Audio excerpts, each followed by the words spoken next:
Jolita, tai kaip pradėjai tapyti, gali papasakoti?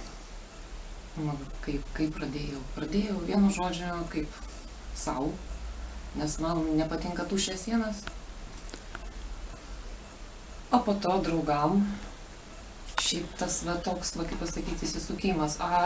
Dėl ko aš tapau, tai aš net ir nepasakysiu. Gal toks gyvenimo būdas. Gal tai geriausia sugebu.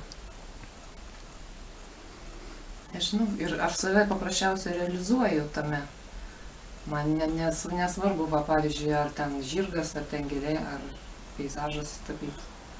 Paprasčiausiai aš net nežinau, ką šiandien darysiu. Atsisėdi prie molbertas ir teptukas savaime man diktuoja, ką tapyti ant tos drobės būtent. Pastaruoju metu dominuoja kūryboje žirgai. Kaip ta gimė idėja? Nėra čia jokios idėjos, čia yra nepaaiškinamas dalykas. Pamatai, įsimylėjai, prašiausiai įsimylė tą žirgą ir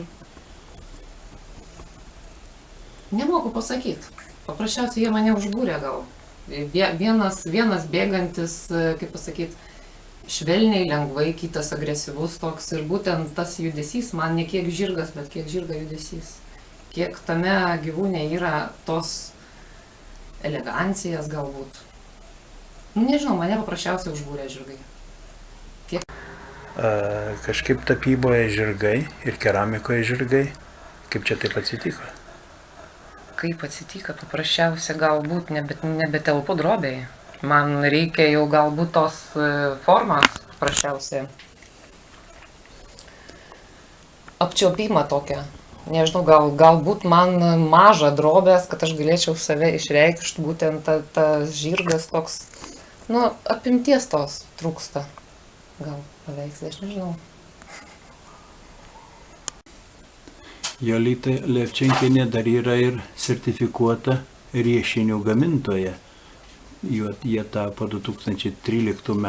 kovo mėnesį kaip tautinio paveldo produkto sertifikatas ir atitinka Lietuvos Respublikos tautinio paveldo produktų įstatymų ir tautinio paveldo produktų sertifikavimo reikalavimus.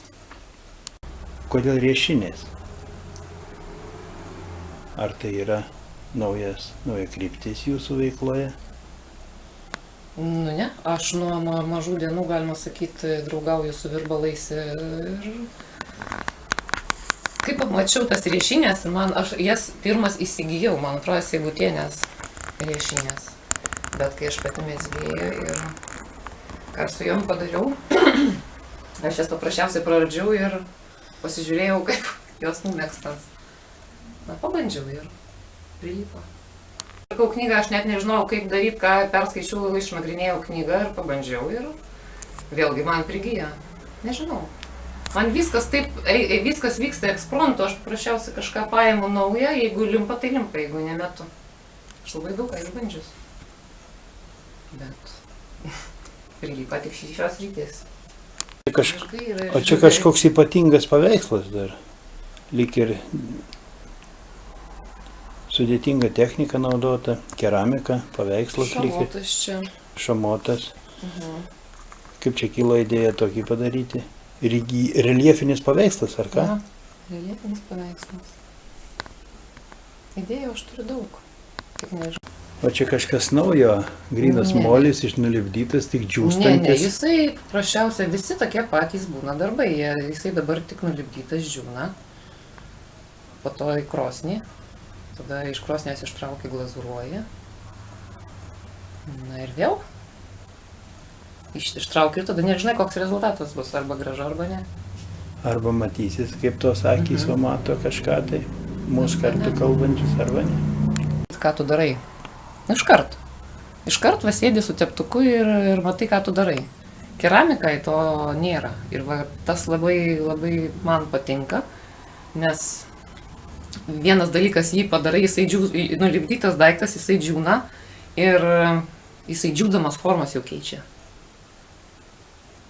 Po to po kepimo, kai nuglazūruoja, jisai vėl, nežinau, sakau, nenuspėjami dalykai. Bet tas labai žavi, paprasčiausia. Ir vienas kitą papildo, labai gražu. Tapyba ir keramika. Jo.